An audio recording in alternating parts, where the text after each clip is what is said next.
Olá, meu nome é Jorge Guerra Pires. Eu sou doutor em Engenharia da Informação, focado em Bioinformática.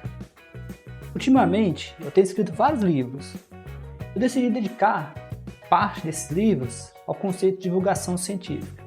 Então, neste podcast, você vai ver vários episódios sobre assuntos bem variados. Esses assuntos envolvem política, religião, e todos eles tentam trazer a ciência para um público geral.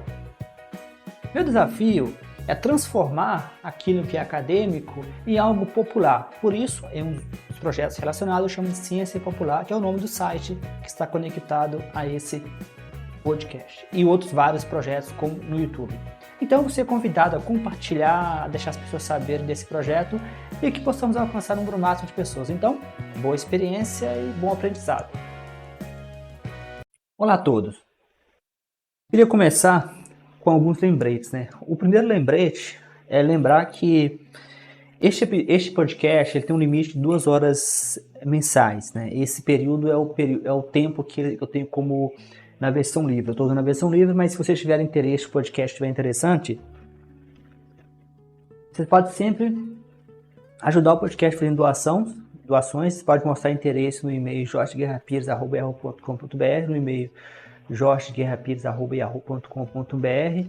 E se você tiver interesse, eu vou criar um Patreon. Mas pode fazer Pix, né? O Patreon ou qualquer plataforma que seja mais pública e mais transparente, mas eu sempre aceito doações via Pix, né? Ajuda a poder fazer o podcast ficar com maior tempo mensal. Então, até que eu consiga, talvez, resolver esse problema, né? Eu gostaria de trazer para a atenção que o podcast está também no YouTube.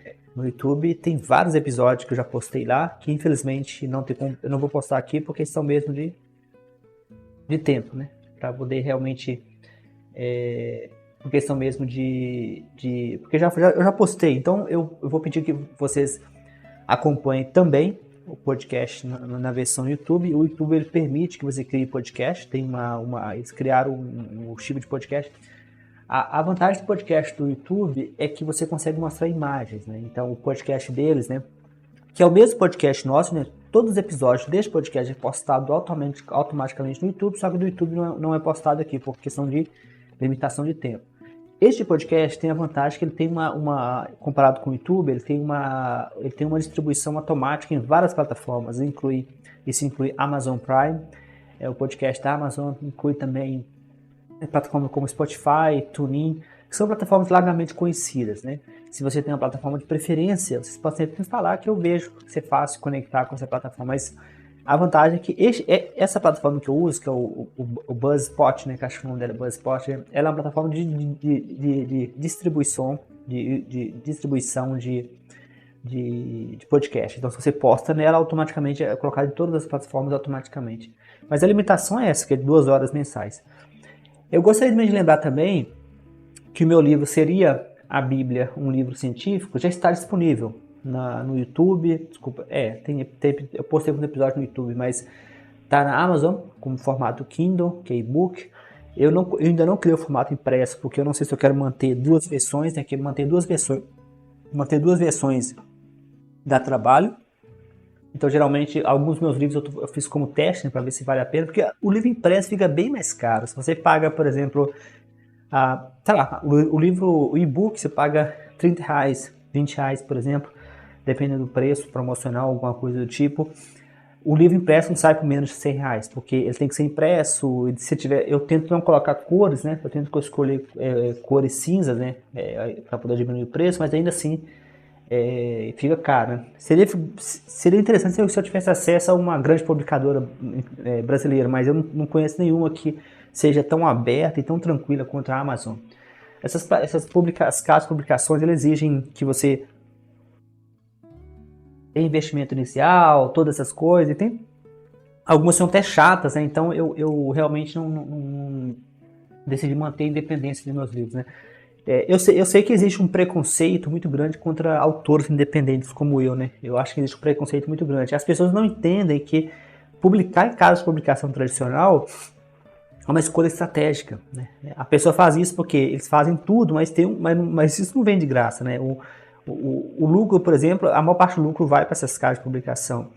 Você perde controle do seu livro, você perde controle do preço, né? Tudo fica na mão deles. Então, isso que eu não quero abrir mão. Então, publicar de forma independente não tem a ver com qualidade, né? Muitas vezes tem a ver com escolha, estratégia. Eu até acho que a publicação independente será o futuro. Acho que esses casos de publicação não vão sobreviver cada vez mais. Antigamente, a única opção era essa, né? Eu mesmo, quando eu tentei publicar livro antigamente, não consegui por causa disso. Hoje não, hoje você tem essa escolha. Então, dado essas coisas iniciais, eu queria falar sobre um tópico que eu estava brincando esses dias com esse tópico, né? Eu estava pensando, né, nas minhas caminhadas. E é um tópico que eu venho visto esse tópico ser repetido repetidamente, né? Eu tenho visto inúmeras vezes as pessoas falarem desse o tópico então, o tópico que eu queria falar para vocês será se o crescimento dos evangélicos no Brasil representa um perigo? Aqui eu não vou entrar em discussão se representa um perigo à democracia, né? A resposta seria sim, né? É um perigo sim à democracia, mas se você tiver interesse no volume 1, o volume 1 dessa série a série se chama Ciência para Não Cientista, né? No volume 1 eu falo de bolsonarismo e eu cito várias fontes, mas sim, o crescimento dos evangélicos no Brasil representa um risco à democracia, se a gente não cuidar disso de forma um pouco mais... considerar isso um pouco mais aberto. Mas aqui eu queria falar se representa um risco ao ateísmo, né? Porque o ateísmo também tem crescido, né? Os dados sobre ateísmo, eles são difíceis de conseguir, porque... primeiro que não existem estudos especificamente sobre ateísmo. E isso, na verdade, é mais um preconceito da academia, os preconceitos da sociedade, os tabus da sociedade acabam impactando também pesquisadores, por incrível que pareça. Eu estava vendo uma palestra esses dias falando sobre isso, né, de que a moça era psicóloga, ela queria fazer um doutorado dela focado em ateísmo e a orientadora, segundo ela, era sempre apoiadora, era sempre amigável, aconselhou ela de não fazer no tópico específico de ateísmo. Isso porque o ateísmo, aparentemente, ainda tem muito preconceito e, infelizmente, dentro da academia, né? Então, os estudos são confusos. Ela chegou a comentar isso na palestra dela, sobre a dificuldade de achar dados, e realmente, os dados que eu uso no meu livro 2, né, que seria Ciência para Não Cientista, volume 2, Religião, são dados que eu comento várias vezes lá, né? Tento deixar bem claro que são dados que não são 100% confiáveis, né? Não são 100% confiáveis, porque o interessante é que essas pesquisas fossem feitas somente sobre ateísmo, né? Porque dependendo da forma como você pergunta, em ateísmo, você vai obter respostas diferentes, porque o ateísmo, ele não tem porque é muito fácil, eu acho relativamente fácil, comparado com o ateísmo, você definir um religioso, né? O que é um religioso? Um religioso, em geral, é uma pessoa que acredita em Deus, né?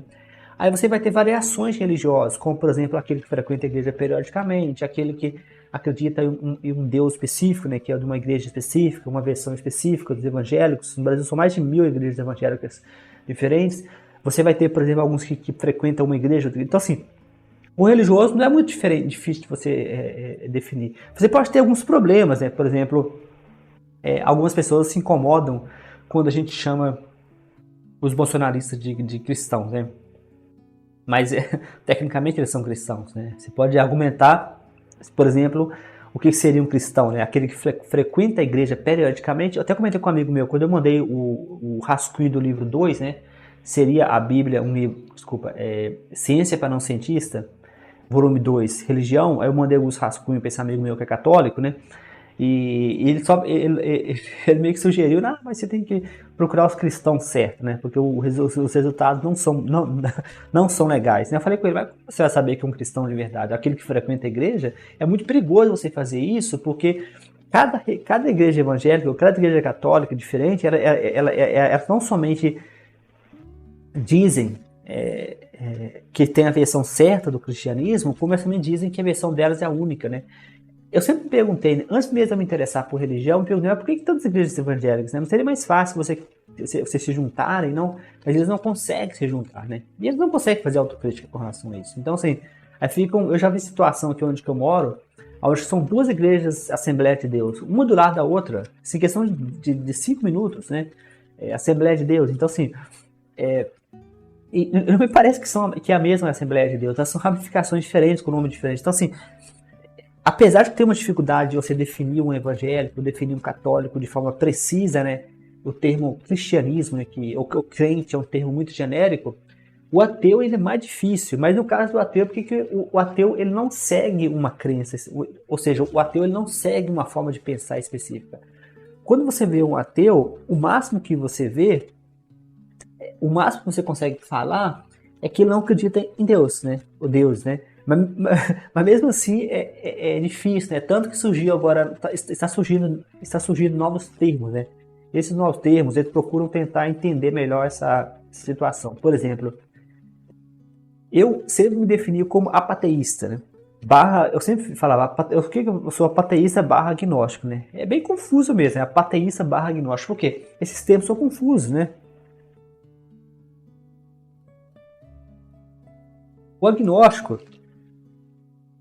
o termo agnóstico ele foi criado ainda quando Darwin estava vivo, né? Na verdade, acho que Huxley, esqueci o nome dele, que é chamado de o Bulldog de Albert Einstein, o Bulldog, né? Ele que saiu mordendo o pessoal para defender a teoria da evolução pelos religiosos, né? E eles criaram esse termo agnóstico, né? O termo agnóstico ele foi criado originalmente para evitar confronto, porque não Darwin, na verdade o Bulldog de Einstein, não, o Bulldog de Darwin, né? O Bulldog de Darwin, né? Ele queria defender a teoria da evolução, mas aparentemente ele queria achar uma forma que não envolvesse conflitos, né? Porque os conflitos até hoje você tem, né? Você tem todos, eu comento no prefácio do meu livro, seria a Bíblia Científica, eu fui barrado na escola para falar de Darwin. Então esse conflito ainda existe. É ridículo que no pleno século XXI a gente ainda mantém esse conflito, né? E mesmo sem perceber. E imagine na época, Daphne foi um pioneiro, né, nesse sentido.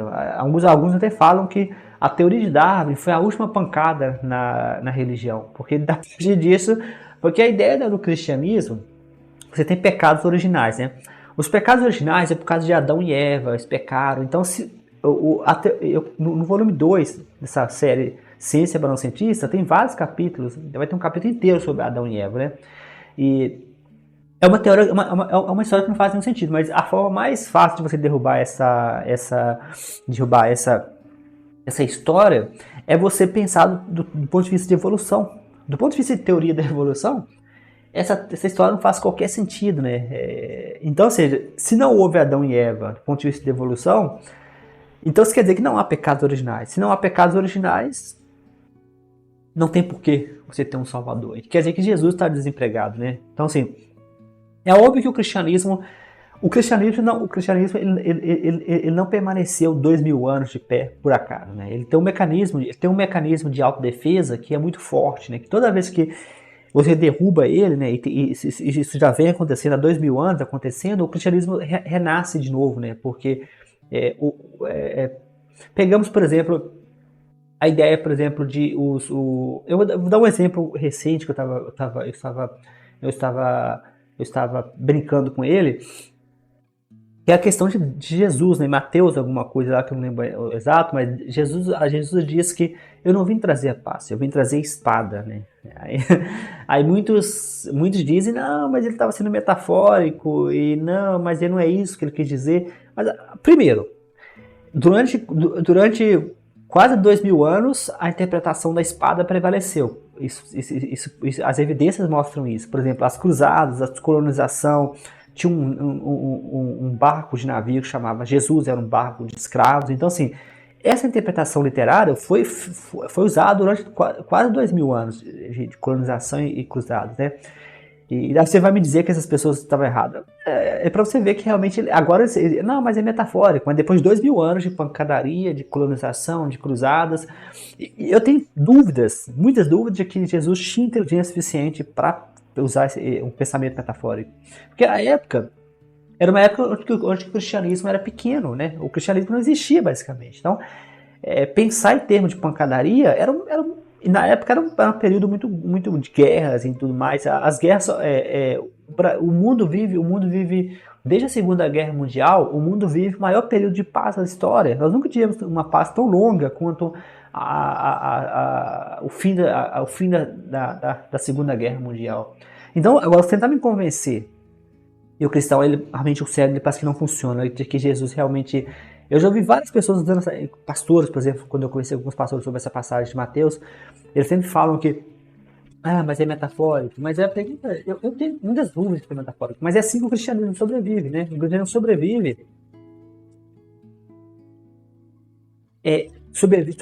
reescrevendo as interpretações. Mas como as pessoas que geralmente se alinham ao cristianismo não são pessoas que geralmente são conhecidas por serem pensadoras, né? Por serem pensadoras, o cristianismo sobrevive, né?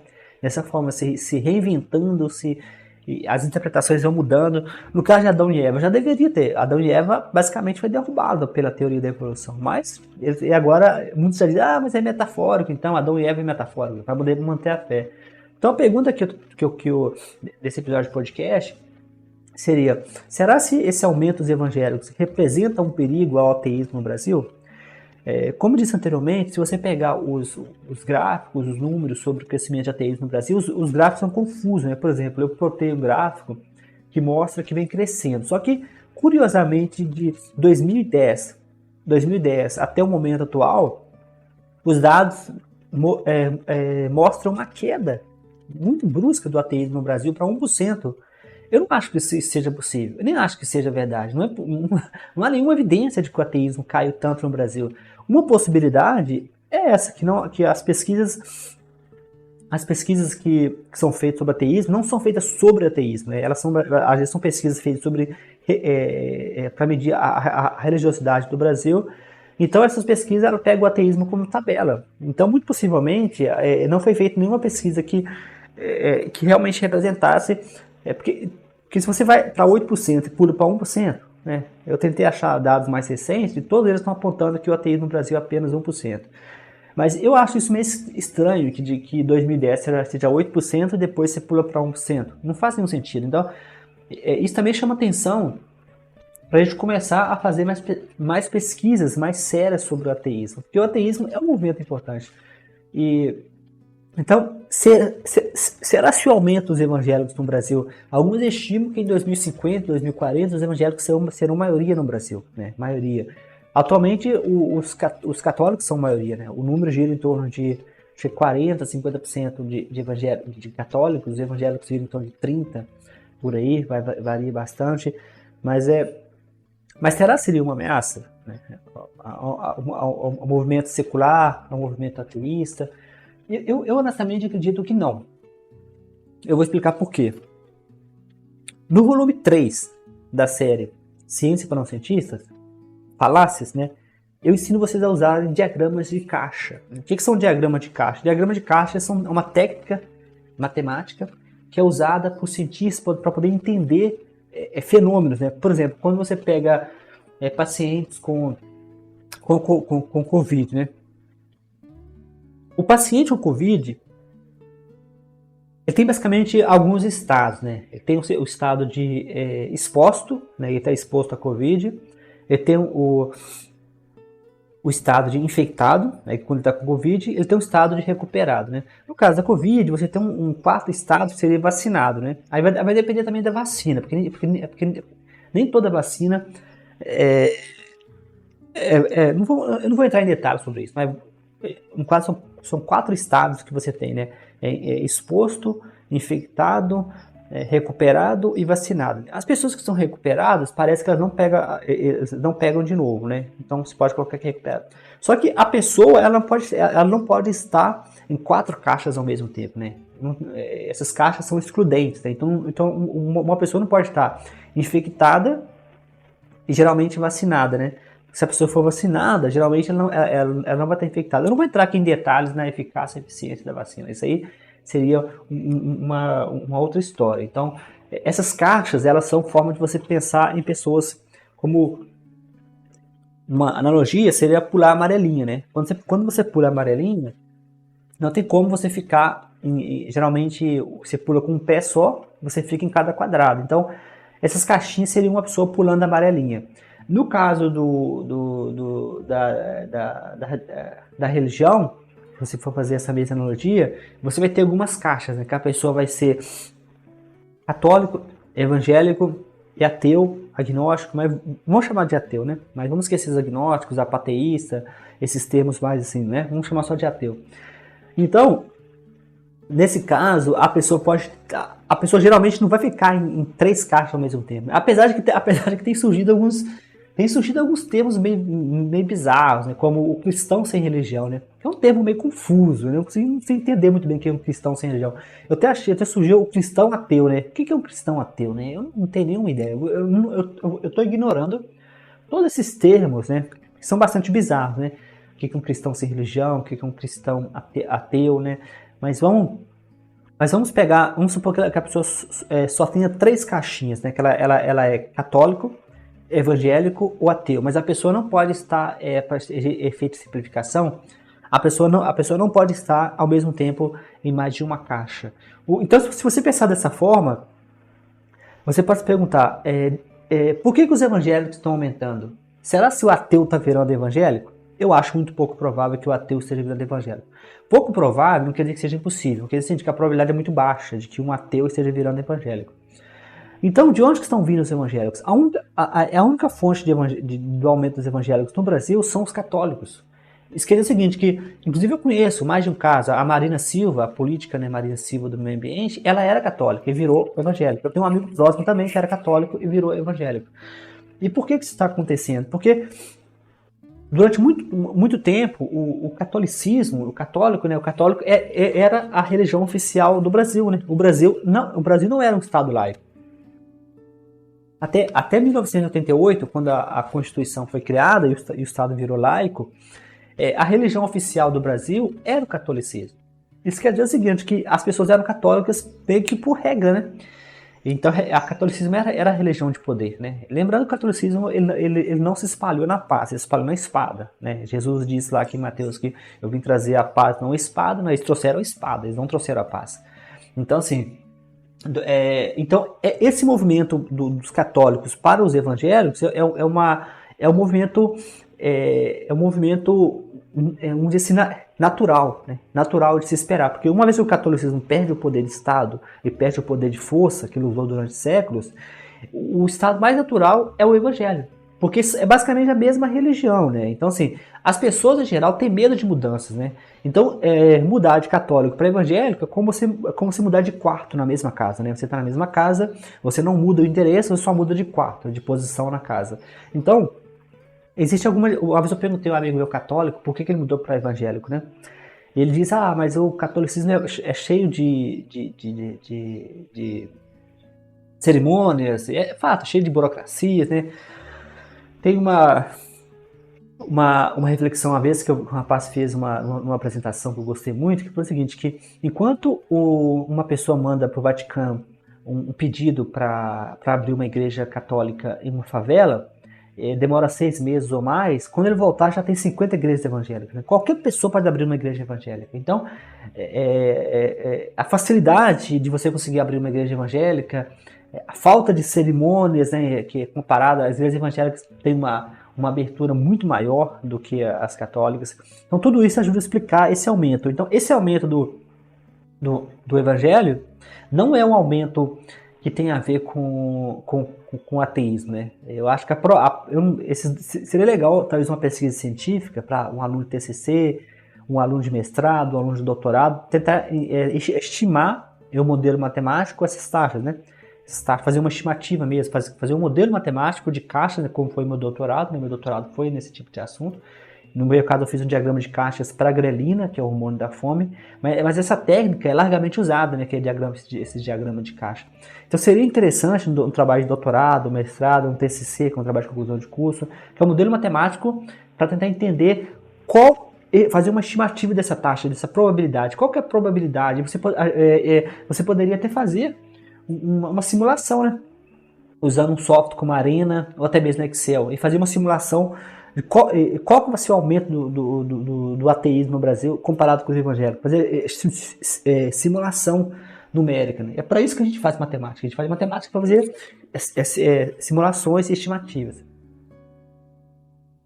Então, na minha visão, o aumento dos evangélicos no Brasil, ele é um efeito natural. Ele não é um efeito ele não é um efeito que a gente deve ter medo. Ele, na verdade, é uma boa notícia. Porque, na minha visão, a probabilidade de alguém sair de evangélico para ateu é altíssima. É óbvio que a pessoa não vai dar o pulo direto, né? Tanto que se você pegar... Eu tenho visto várias pessoas ateístas famosos, né? Ateístas famosos, curiosamente, todos eles, a maioria deles que eu conheço vieram dos evangélicos. Aqui eu estou me referindo aos Estados Unidos, né? Porque a discussão nos Estados Unidos está muito mais quente que no Brasil. E curiosamente, muitos deles vêm da Igreja Batista, né? Eu conheço mais de cabeça, assim, eu consigo lembrar 2 casos, pelo menos, que vieram da Igreja Batista e que viraram ateus, né? Que viraram ateus. Então, assim, eu conheço somente um caso da Igreja Católica, estou lembrando agora, que realmente virou ateu e veio da Igreja Católica.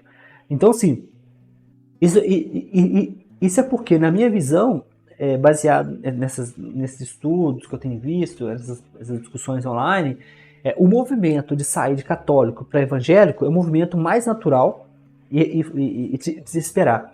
Depois de evangélico, tem surgido alguns movimentos no meio, né? No meio, que são os desengrejados, né? Que são desengrejados, são basicamente evangélicos que não vão à igreja, que já seria mais ou menos um avanço. Tem também os sem religião, que geralmente acreditam em Deus, mas não seguem uma religião, né? O cristão sem religião, eu não sei exatamente que eu já tentei entender o que é um cristão sem religião, mas me parece que é isso, né? Que são pessoas que mantêm o cristianismo, mantêm a sua fé, mas não seguem mais nenhuma religião. Então, esse movimento de católico para evangélico, de evangélico para um estado do meio, é o primeiro caminho para virar ateu. Então, eu gostaria, né, que esse movimento fosse um pouco esse movimento de sair da religião para o ateísmo fosse mais rápido, mas isso nunca vai acontecer. O ser humano, em geral, ele tem dificuldades com mudanças, né? Então, as pessoas não vão fazer uma mudança assim de uma hora para outra. As pessoas não vão sair de católico, por exemplo, e para ateu, né? É possível, mas é pouco provável, né? Aqui nós estamos falando de probabilidade. Como eu falei, seria interessante fazer um modelo matemático, seria interessante fazer uma espécie de simulação computacional, um trabalho de TCC, um trabalho de mestrado, doutorado, para tentar fazer essas estimativas, né? É possível fazer, às vezes, talvez seja possível fazer até essas estimativas fazendo leituras. Você nem precisa fazer pesquisa de chão, né? Pesquisa de coleta de dados, né?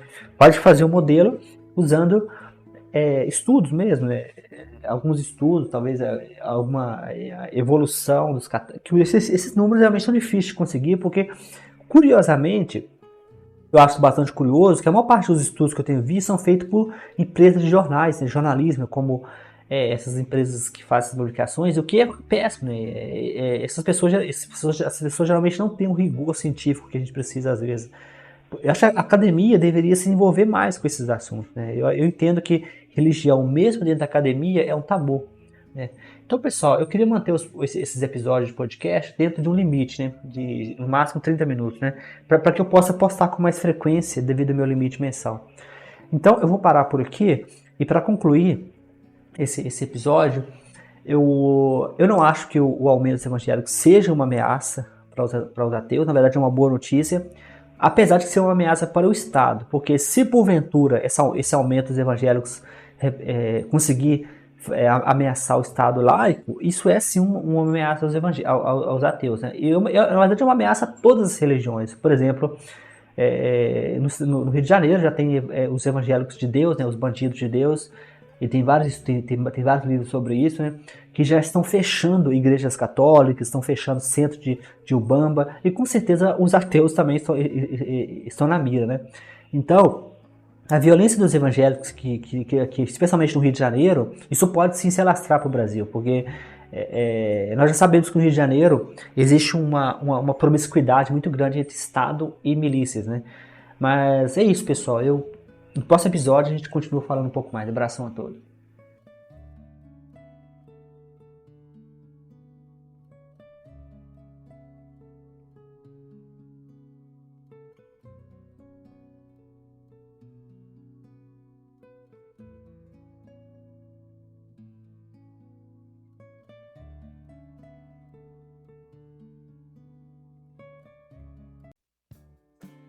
Você acabou de assistir mais um episódio do meu podcast Ciência para Não Cientista.